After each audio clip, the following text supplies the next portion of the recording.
April 22, 2025 இப்போ India மட்டும் இல்லாமல் உலகமே இந்த ஒரு நாளை பற்றி தான் பேசிகிட்டு இருக்கு. நீங்களும் கண்டிப்பாக இந்த நியூஸ்லாம் பார்த்துருப்பீங்க. காஷ்மீரோட attack. Open fired on tourists in Jammu and Kashmir.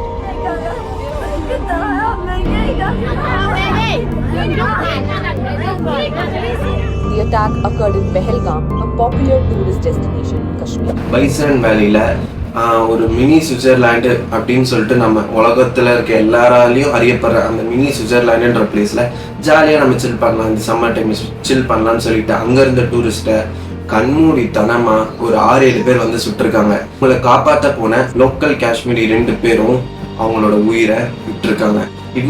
இந்த 2 பேரோட கதை இருக்குது பார்த்தீங்களா, இது வந்து ஒரு பயங்கரமான கதை. அங்கே வந்துட்டு அவங்க செஞ்ச ஒரு செயல் இருக்குது பார்த்தீங்களா, அவங்க தாங்க ரியல் ஹீரோ. நம்ம வந்து படத்தில் வந்துட்டு துப்பாக்கி எடுத்துட்டு சுடுறதோ ஸ்லோ மோஷனில் நடந்து வரதோ அதெல்லாம் வந்து கண்டிப்பாக வந்துட்டு அவங்களாம் ஹீரோ கிடையாது. நம்ம அவங்கள வர்ஷிப்பே பண்ணக்கூடாது. இந்த மாதிரியான ஒரு சுச்சுவேஷனில் 6-7 பேர் AK-47 M3 கார்பைன்ஸ் இந்த மாதிரியான மிகப்பெரிய துப்பாக்கியெல்லாம் எடுத்துட்டு ஒருத்தன் அட்டாக் பண்ணிட்டு இருக்கான். அவனை எதிர்த்து ஒருத்தன் போகிறான் பார்த்தீங்களா, அவன் தாங்க அந்த ரியல் ஹீரோ. யார் இந்த 2 பேர், அதே மாதிரி இந்த அட்டாக்கை யார் பண்ணா, இந்தியா இதுக்கு அடுத்து என்னென்ன பண்ணிட்டு இருக்காங்கன்றது தான் இந்த வீடியோவில் நம்ம ஃபுல்லாக பார்க்க போகிறோம். ஸோ ஹாய், நான் கூகுள் SGK. இது நம்ம SGK's Behind Lens. ஆரம்பிக்கலாமா? நினச்சி கூட பார்க்க முடியாதுல்ல, நம்ம ஜாலியாக நம்ம டூர் போகலாம், நம்ம ஜாலியாக போயிட்டு ஃபன் பண்ணலான்னு போனால் இந்த மாதிரியான ஃபேமிலிஸ் அட்டாக் பண்ணியிருக்காங்க. இதில் ஒரு நியூஸ் பயங்கர வைரலாக இருந்துச்சு, அது கண்டிப்பாக நீங்கள் பார்த்துருப்பீங்க. கல்யாணம் ஆகிட்டு ஒரு 5-6 நாளில் டூருக்கு வந்திருக்காங்க அவங்களோட ஹஸ்பண்ட் காலி. ஸோ அந்த இமேஜ் பயங்கர வைரல் ஆச்சு. கண்டிப்பாக நீங்கள் எல்லாருமே அந்த வீடியோ பார்த்துருப்பீங்க, அதை பற்றி கேள்விப்பட்டிருப்பீங்க. கொஞ்சம் யோசிச்சு பாருங்கள் எப்படி இருக்கும்னு சொல்லிட்டு. நம்ம ஜாலியாக ஃபன் பண்ணிட்டு இருக்கப்ப திடீர்னு ஒரு கேங்கு அவ்வளோ பெரிய துப்பாக்கியெல்லாம் வந்துட்டு கண்மூடித்தனமாக சுட ஆரம்பித்தா நமக்கு எப்படி இருக்கும்? அந்த ஒரு சுச்சுவேஷனை நம்ம என்ன ரியாக்ட் பண்ணுவோம்னு சொல்லிட்டு கூட நம்மளால இங்கேருந்து யோசிச்சு பார்க்க முடியல. பட் இதெல்லாம் அவங்க ஃபேஸ் பண்ணியிருக்காங்க. 26 பேர் செத்துருக்காங்க, இன்னும் ஒரு 20-25 பேர் பயங்கரமாக அடிபட்டு ஹாஸ்பிட்டலில் இருக்காங்க. ஸோ இந்த இவ்வளோ பெரிய அட்டாக்கை இவ்வளோ தைரியமாக இந்தியா மாதிரி இவ்வளோ பெரிய நாட்டில் வந்து செய்கிற அந்த கேங் யாருன்னு சொல்லிட்டு இந்தியா வந்துட்டு ஒரு பயங்கரமான தேடுதலில் இருந்தாங்க. ஸோ அப்படி தேடி அவங்க கன்ஃபார்ம் பண்ணது யாருன்னா லஷ்கர்-இ-தொய்பா, அதாவது LETன்னு சொல்லுவாங்க. ஸோ இந்த தீவிரவாத அமைப்பு தான் இந்த அட்டாக்கு காரணம்னு சொல்லிட்டு இந்தியா வந்து அசைன் பண்ணிட்டு இப்போ இவங்களை தீவிரமான தேடுதல் வேட்டையில் ஈடுபட்டு இருக்காங்க. ஸோ நிறைய பேரை பிடிச்சாங்க. ஃபோட்டோஸ்லாம் கூட துப்பாக்கியோட தைரியமாக சிரிச்சுட்டு இருந்த ஃபோட்டோஸ்லாம் கூட லீக் ஆயிருக்கு. அதையுமே நம்ம இந்தியன் கவர்மெண்ட் வந்து ரிலீஸ் பண்ணியிருக்காங்க. ஸோ இந்த லஷ்கர்-இ-தொய்பான்ற இந்த கேங்லேருந்து சைஃபுல்லா கஷூரி இவன் தான் இதுக்கு மாஸ்டர் மைண்டாக இருந்திருப்பான்னு சொல்லிட்டு இந்தியா அசைன் பண்ணி இப்போ இதுக்கு பதிலடியை கொடுக்க ஆரம்பிச்சிருக்காங்க. ஸோ இதுக்கு பதிலடியாக என்னென்ன பண்ணியிருக்காங்கன்னா, இப்போ வீடியோ ரெக்கார்ட் பண்ணுற வரைக்கும் இந்த டைமில் என்னென்ன பண்ணியிருக்காங்கன்னா, பாகிஸ்தான்லேருந்து இந்தியாவில் இருந்த எல்லாருமே திரும்ப பாகிஸ்தானுக்கு போகணும், அவங்களோட வீசா கேன்சல் பண்ணியிருக்காங்க. அதே மாதிரி பாகிஸ்தானுக்கும் இந்தியாவுக்கும் நடக்கிற நிறைய ட்ரீட்டிஸை கேன்சல் பண்ணியிருக்காங்க. அதே மாதிரி ஃபேமஸான வாகா பார்டர் இதையுமே வந்து க்ளோஸ் பண்ணலான்னு சொல்லிட்டு பேசிகிட்டு இருக்காங்க. இதனால் ஃபாரின் ட்ரிப்லாம் போன நம்ம பிஎம்ஆர் இருக்கட்டும், நம்ம ஆப்போசிஷன் லீடரோட ஃபாரின் ட்ரிப்புமே கேன்சல் ஆகிட்டு திரும்ப எல்லாருமே இந்தியா வந்து இப்போ ஒரு அனைத்து கட்சி கூட்ட போகிறதா சொல்லிட்டு இப்போ பேசிகிட்டு இருக்காங்க. நான் இப்போ வீடியோ ரெக்கார்ட் பண்ணிட்டு இருக்க நேரத்தில் இதெல்லாம் நடந்துட்டு இருக்கு. ஸோ இதுக்கடுத்து என்ன நடக்கும்ன்றது நம்ம அடுத்த வீடியோவில் அடுத்த அப்டேட்டாக பார்ப்போம். ஸோ இப்படி இவ்வளோ பெரிய அட்டாக்கை வந்து நடத்திட்டு இருக்கப்ப 2 பேர் அந்த காஷ்மீரில் ஒரு மிகப்பெரிய ஹீரோவாக மாறி இருக்காங்க. அந்த 2 பேர் இவங்களை காப்பாற்ற போய் அவங்க உயிரை விட்டுருக்காங்க. அந்த 2 பேரோட பேக் ஸ்டோரியை இப்போ பார்க்கலாம். இந்த 2 ஹீரோஸில் ஃபர்ஸ்ட் ஹீரோ பேர் சையத் அதில் ஹுசைன் ஷா. இவர் வந்து ஒரு 25-26 வயசு தான் இருக்கும்னு சொல்கிறாங்க. ஸோ இவர் அங்கே இருக்க போனி ரைடர் ஆப்ரேட்டர்னு சொல்லிட்டு. ஸோ அந்த பைசரன் வேலியில் போனி ரைடர் ஆப்ரேட்டராக இவர் இருந்திருக்காரு. ஸோ ஒரு 250-255 இந்த டைமில் என்ன ஆயிருக்குன்னா, நான் சொன்ன மாதிரி 6-7 பேர் பயங்கரமான கன்ஸ், அதாவது M4 turbines, M4 carbines and AK-47 இந்த மாதிரியான மிகப்பெரிய கன்னெல்லாம் எடுத்து கண்மூடித்தனமாக சுட ஆரம்பிச்சிருக்காங்க. இதை பார்த்த இந்த போனி ரைடர் இருக்காருல்ல, ஸோ இவர் என்ன பண்ணியிருக்காருன்னா, கொஞ்சம் கூட பயம் இல்லாமல் அவங்கள போய் சேவ் பண்ணலான்னு சொல்லிட்டு நேரடியாக ஒருத்தவங்களை சுட ஆரம்பிச்சிருக்காங்க. ஓகேவா? ஸோ ஒரு டூரிஸ்ட்டை சுட்டுட்டு இருக்காங்க, அந்த தீவிரவாதி வந்து சுட்டுட்டு இருக்கான்.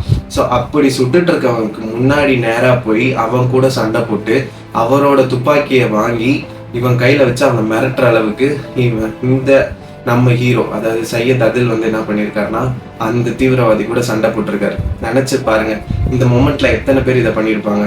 அவர் வந்து ஒரு லோக்கல் பாய் தான், கண்டிப்பா இந்த தைரியம் இருக்கும் தான். பட் இந்த அளவுக்கு தைரியம் ஒருத்தன் AK-47 வச்சுட்டு இருக்கான், ஆல்ரெடி நிறைய பேரை சுட்டு தள்ளிட்டு இருக்கான்றப்ப மற்றவங்களை காப்பாத்துறதுக்கு இந்த பையன் தைரியமா முன்னாடி போயிட்டு அந்த தீவிரவாதி கூட தைரியமா சண்டை போட்டிருக்கான். இதெல்லாம் வந்துட்டு அவங்க சுத்தி இருப்பாங்கல்ல, ஸோ அந்த பீப்புள்ஸ்லாம் வந்துட்டு நம்ம நியூஸ் மீடியாஸ்க்கு ரிப்போர்ட் பண்ணதான். ஸோ இந்த மாதிரி சண்டை போட்டு அவனோட துப்பாக்கியே வாங்கி அவனை மிரட்டலான்னு சொல்லிட்டு அவனால முடிஞ்ச அளவுக்கு ட்ரை பண்ணியிருக்கான். பட் காப்பாத்திருந்தா, அவனும் தப்பிச்சிருந்தா கண்டிப்பா நல்லா இருந்திருக்கும். கண்டிப்பா ஒரு 2-3 பேரை காப்பாத்திருக்கான். பட் கடைசியில அவனோட உயிர் அவனை விட்டு போயிடுச்சு. இதுக்கு காஷ்மீரோட எல்லா பெரிய பெரிய அரசியல்வாதிகளும் பெரிய பெரிய பணக்காரர்களும் வந்து மிகப்பெரிய போஸ்ட்டை வந்து அந்த ஒரு பையனுக்காக போட்டுட்டு இருக்காங்க. ஸோ இந்த சையத் அதில்ன்ற ரொம்ப ஏழ்மையான குடும்பம் தான். அன்னைக்கு அவன் உழைச்சாதான் அன்னைக்கு அவனுக்கு சாப்பாடு. அந்த மாதிரியான ஒரு ஃபேமிலி தான். பெரிய பேக்ரவுண்டோ இல்லை பெரிய பணக்கார பேக்ரவுண்டோ எதுவும் கிடையாது. அன்னைக்கு உழைச்சா அன்னைக்கு சாப்பாடு. அந்த மாதிரியான பேக்ரவுண்ட்லேருந்து ஒரு பையன், இவன் மட்டும்தான் அந்த ஃபேமிலிக்கு சோர்ஸ் ஆஃப் இன்கம். ஸோ இவ்வளோ பிரச்சனை இருந்தும் இவனோட ஃபேமிலி பேக்ரவுண்ட்லாம் தெரிஞ்சும் இப்படி ஒரு அட்டாக் நடக்கிறப்ப நேரடியாக கொஞ்சம் கூட பயப்படாம மற்றவங்களை காப்பாற்றணும்னு போனாங்கல்ல, இதுதாங்க உண்மையான ஹீரோயிசம். இவர் எப்படி செத்தாங்கன்னு சொல்றாங்கன்னா, யாரோ பெருசா வந்துட்டு அதை பத்தின நியூஸ் வந்து பெருசா லீக் பண்ணல. பட் அவர் வந்து புல்லட் இது பண்ணி தான் இறந்திருக்காருன்னு சொல்லிட்டு சில நியூஸ்ல நான் படித்தேன். ஸோ அந்த சையத் அதில்ன்றவருக்கு நம்ம மிகப்பெரிய பாராட்டை கொடுக்கணும். இதுல முக்கியமான விஷயம் என்ன தெரியுமா, இவரும் முஸ்லீம் தான். ஸோ இதுல இருந்து என்ன தெரியுதுன்னா, தீவிரவாதிகளுக்கு வந்துட்டு நம்மளோட மதம் அதனால இவங்களை விட்டுறணும் அப்படின்றதெல்லாம் கணக்கு கிடையாது. நீ ஒருத்தரை எதிர்க்கிற, ஒரு தீவிரவாத அமைப்பை எதிர்க்கிறன்னா அவன் உங்களை எதிரியா தான் பார்ப்பான். அவன் வந்துட்டு நீ ஹிந்து முஸ்லீம் அதெல்லாம் கணக்கி அவன் பார்க்க மாட்டான். யாரா இருந்தாலும் சுட்டு தள்ளிட்டு போயிட்டே தான் இருப்பான். ஸோ நம்ம வந்துட்டு முஸ்லீம்ஸ் மேலே வந்து முஸ்லீம்ஸ் இப்படி தான் சொல்லிட்டு நம்ம பிளேம் பண்ணவே முடியாது. ஏன்னா நம்மளை காப்பாத்துனதும் அவங்க முஸ்லீம் தான். அங்கே ஓடி போய் அவனோட ஆயுதத்தை பிடுங்கி அவனை அடிக்க ட்ரை பண்ணதும் ஒரு முஸ்லீம் தான். ஸோ இங்கே வந்து முஸ்லீம் ஹிந்துன்றது கணக்கில்லை. நம்ம ஆங்கிள் இருந்து பார்க்குறப்ப தீவிரவாதிக்கு கண்டிப்பா இந்தியானாலே அது ஒரு இந்து நாடுன்ற ஒரு ஒரு இது எப்படி சொல்றது, ஒரு பயங்கரமான ஒரு பிளேம் வந்து அவன் பண்ணுவான். பட் நம்ம அப்படி கிடையாது. நம்ம எல்லாருமே யுனைட்டடாக தான் இருக்கோம். நம்ம ஒருத்தருக்கு ஒருத்தர் விட்டு கொடுக்காம தான் இருக்கோம். அங்கங்க சில கலவரம் நடக்குது. பட் இந்த மாதிரியான நேரத்துல ஓடி போய் ஒரு முஸ்லீம் தான் அங்க இருக்க பீப்புள்ஸை காப்பாற்ற ட்ரை பண்ணான். ஸோ அவனை கொன்னதும் அந்த தீவிரவாத அமைப்புல இருக்க ஒரு முஸ்லீம் தான். ஸோ இப்போ சையத் அதில்ன்ற ஃபர்ஸ்ட் ஹீரோவை பற்றி பார்த்துட்டோம். இப்போ செகண்ட் ஹீரோ. இந்த ஹீரோ கொஞ்சம் டிஃப்ரெண்ட். ஏன்னா இவங்களுக்கான பேர் வந்துட்டு எங்கேயுமே பெருசாக ரிவீல் பண்ணப்படல. எந்த சோர்சஸுமே எந்த நியூஸ் மீடியாலுமே இவங்களோட பேர் வந்து பெருசாக வெளில வரல. பட் இவருமே ஒரு லோக்கல் எங்க போனி ஹேண்ட்லர்னு தான் சொல்கிறாங்க. ஸோ அவங்க சுற்றி இருக்க போனி ஹேண்ட்லரில் இவரும் ஒருத்தர். ஸோ இவருமே அங்கே நடக்கிற டூரிஸ்ட் அட்டாக்கை வந்து டூரிஸ்ட்டை காப்பாற்றுறதுக்காக நிறைய ட்ரை பண்ணியிருக்காரு. அவங்க நிறைய ரெஸ்கியூ பண்ணியிருக்காரு. அங்கே நிறைய வந்து இந்த மாதிரி போனி ஆப்ரேட்டர்ஸ் இருப்பாங்க போல். அவங்க எல்லாருமே கிட்டத்தட்ட 16 டூரிஸ்ட்டை வந்து ஈஸியாக ரெஸ்கியூ பண்ணியிருக்காங்க. அப்படி ரெஸ்கியூ பண்ண போகிறப்ப தான் இந்த ஹீரோக்கும் குண்டடிப்பட்டிருக்கு. ஸோ இவர் வந்து முஸ்லீமா ஹிந்துவா இல்லை என்னன்னு சொல்லிட்டு நமக்கு தெரியல. அதுக்கான டீட்டெயில்ஸ் வந்துட்டு அந்த நியூஸ் மீடியாலையும் வரல. பட் இவருமே காப்பாற்ற போய் ரெஸ்கியூ பண்ண போய் க்ளோஸ் ரேஞ்சிலேருந்து தீவிரவாதிகள் சுட்டதுனால இவர் மேலே புல்லட் பட்டு இவரும் செத்து போயிருக்காரு. ஸோ இந்த மாதிரி ஒரு 2 கிரேட் ஹீரோவை நம்ம இந்த ஒரு விஷயத்தில் இந்த ஒரு அட்டாக்ல நம்ம பார்த்துருக்கோம். இதுக்கடுத்து இந்தியா என்ன பண்ண போகிறாங்க? ஸோ இந்தியா நான் ஆல்ரெடி சொன்ன மாதிரி நிறைய ட்ரீட்டியை கேன்சல் பண்ணிட்டாங்க. பாகிஸ்தான்ஸ் யாரும் உள்ளே வரக்கூடாது, பாகிஸ்தானிஸ் யாரும் உள்ளே வரக்கூடாது, விசாலாம் கேன்சல் பண்ணிட்டாங்க. ஆல் இந்தியா பார்ட்டி வந்து கூட போகுது. ஸோ இப்போ அடுத்து பெருசாக எல்லாரும் எக்ஸ்பெக்ட் பண்ணுறது என்னென்னா, இந்தியா திரும்ப அடிக்குமா, திரும்ப அட்டாக் பண்ணுமா, அதுக்கான ஆப்ரேஷன்ஸ், அதுக்கான முயற்சிகள்லாம் வந்துட்டு இந்தியா ஈடுபட்டு இருக்காங்க, அதுக்கு தயாராகிட்டு இருக்காங்கன்னு சொல்லிட்டு நிறைய நியூஸ் மீடியா சொல்கிறாங்க. அந்த மாதிரி நியூஸ் தான் நான் அங்கங்கே பார்க்க ஆரம்பித்தேன். இதே நேரத்தில் பாகிஸ்தான் சும்மா இல்லாமல் அவங்களுமே அங்கே வந்துட்டு நிறைய வார் டெஸ்ட்லாம் நடத்திட்டு இருக்கதா கேள்விப்படுறேன். ஸோ இந்த மாதிரி ஒரு நாடு வேணும்னே ஒரு நாட்டுக்கிட்ட வம்பெழுத்து இப்போ இந்த நாட்டை கடுப்பாக்கி அவங்க அங்கே இன்னும் டெஸ்ட் பண்ணிட்டு இருக்காங்க. அவங்களோட வார் டெஸ்ட் அவங்களும் அவங்க தயாராகிட்டு இருக்கதா நியூஸ் வருது. ஸோ என்ன ஆக போகுது, எங்கே போய் முடிய போகுதுன்றது சுத்தமாக தெரில. டைரக்டான அட்டாக்காக பாகிஸ்தான் மேலே இந்தியா பண்ணுமான்றதும் தெரில. நம்ம இந்தியன் கவர்மெண்ட்டும் இந்த மாதிரி அடிப்பட்டவங்களுக்கு அடுத்தடுத்து என்ன பண்ணும், விக்டிமாக இருக்கவங்களுக்கு என்னென்ன பண்ணணும்னு சொல்லிட்டு நிறைய மெஷர்ஸ் எடுத்துகிட்டு இருக்காங்க. ஏன் காஷ்மீரில் கூடிய நிறைய ஹோட்டல் ஓனர்ஸாக இருக்கட்டும், சின்ன சின்ன கடை வச்சுருக்கவங்களா இருக்கட்டும், இவங்களாமே கேண்டில் லைட் ஏந்தி இந்த இறந்து போனவங்களுக்கு அஞ்சலி செலுத்தியிருக்காங்க. அதே மாதிரி டெல்லியில் 500 பேர் போராட்டத்தை அறிவிச்சு போராட்டம் பண்ணிட்டு இருக்காங்க. பாகிஸ்தானுக்கு எதிராக நீங்கள் வந்து இதை பண்ணி ஆகணும், இந்த மாதிரி அட்டாக் பண்ணி ஆகணும்னு சொல்லிட்டு பாகிஸ்தானுக்கு எதிராக அங்கங்கே நம்ம நாட்டில் நிறைய இடத்துல போராட்டமும் வெடிக்க ஆரம்பிச்சிருக்கு. ஸோ இந்தியன் கவர்மெண்ட்டுக்கு இது ஒரு மிகப்பெரிய டெஸ்ட்னே சொல்லலாம். எப்படி இந்த விஷயத்துலேருந்து இந்தியாவையும் அமைதிப்படுத்தி பாகிஸ்தானையும் அட்டாக் பண்ணி எப்படி இந்த பிரச்சனையை சால்வ் பண்ண போகிறாங்கன்றது நம்ம வெயிட் பண்ணி தான் பார்க்கணும். பட் இதெல்லாம் அவங்கவுங்க ஆங்கிள்லேருந்து யோசிச்சு பார்க்குறப்ப ரொம்பவே கஷ்டமாக இருக்குது. ஏன்னா அவங்க எக்ஸ்பெக்டே பண்ணிக்க மாட்டாங்களே, ஜாலியாக நம்ம போகலாம் என்ஜாய் பண்ணலான்னு போன அந்த டூரிஸ்ட் மேலே அட்டாக்கு, ஜாலியாக ஒரு சாதாரண ஒரு யங் பாயாக போனி ரைடராக இருந்த அந்த பையன் மற்றவங்கள காப்பாற்ற போய் அவனோட உயிர் விட்டுருக்கான். இதெல்லாம் எதுவுமே எக்ஸ்பெக்டே பண்ணாத விஷயம்லாம் அவங்க கொஞ்சம் கூட நினச்சே பார்த்துக்க மாட்டாங்களே. பட் இது எல்லாமே நடந்திருக்கு. இந்தியா என்ன பண்ண போகிறாங்கன்றதை வெயிட் பண்ணி பார்ப்போம். என்னோட டேக் என்னென்னா, கண்டிப்பாக இந்தியா திரும்ப அடிச்சே ஆகணும். அந்த அந்த எல்இடின்னு சொல்கிறோம்ல, ஸோ அந்த அமைப்போட தலைவரை கண்டிப்பாக பிடிச்சே ஆகணும். ஒருத்தரை கூட சும்மா விடக்கூடாது. ஏன்னா 26 உயிர்ன்றது சும்மா கிடையாதுங்க.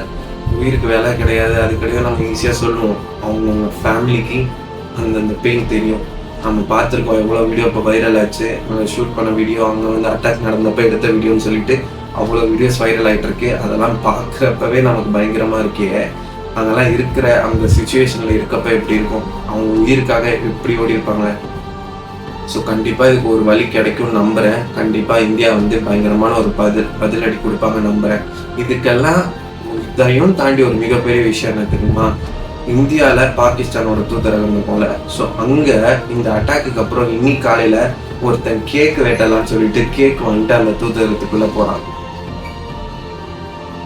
இது எவ்வளோ பெரிய விஷயம். யாரா நீங்க 26 பேர், இது என்னடா நாடு, இது பார்டரு, 26 பேரை கொண்டுட்டு அதை கொண்டாட ஒருத்தன் கேக் வாங்கிட்டு அதுவும் இந்தியாவுக்குள்ளே பாகிஸ்தான் தூதரத்துக்குள்ள போறானா, இவங்களோட மைண்ட் செட் எப்படி இருக்கு, இவங்களோட மைண்ட் செட் எப்படி இருக்குன்னு கொஞ்சம் யோசிச்சு பாருங்க. இவங்க யாரையுமே கொல்றதுக்கு வெயிட் பண்ணவே மாட்டாங்க. கொஞ்சம் கூட மனசாட்சியே இல்லாம 26 பேரை கொண்டுட்டு அதை கேக் வெட்டி கொண்டாடுறப்ப இவனுங்கெல்லாம் மனுஷங்களே கிடையாதுன்றது நமக்கு இதுல இருந்தே தெரியுது. இவனுங்க எல்லாத்துக்கும் பயங்கரமான ஒரு பாடம் இந்தியா போகட்டும் நம்புறேன். ஸோ வெயிட் பண்ணி பார்ப்போம். அடுத்து எதுனா பெரிய அப்டேட் இருந்தால் கண்டிப்பாக நான் வீடியோ போடுவேன். ஸோ வெயிட் பண்ணி சப்ஸ்கிரைப் பண்ணி பெல் பட்டனை அமைக்க வச்சுக்கோங்க. நீங்களும் இவங்களுக்காக ப்ரே பண்ணுங்கள். கண்டிப்பாக இந்த மாதிரியான ஒரு அட்டாக் திரும்ப எங்கேயுமே நடக்கூடாது. எந்த நாட்டிலையுமே, பாகிஸ்தானையும் சேர்த்து தான் சொல்கிறேன், பாகிஸ்தான்லேயுமே இந்த மாதிரியான நார்மல் பீப்புளை வந்து அட்டாக் வந்து பண்ணவே கூடாது. எந்த நாட்டில் இருக்க எந்த மக்களுக்குமே இது நடக்கக்கூடாது. ஸோ உங்களோட வியூ இதை பற்றி என்ன, நம்ம கவர்மெண்ட் சரியான ஆக்ஷன் தான் எடுத்துகிட்டு இருக்காங்களா அப்படின்னு நீங்கள் நினைக்கிறீங்களான்றதையும் கீழே கமெண்ட்டில் சொல்லுங்கள். அடுத்த வீடியோவில் பார்ப்போம்.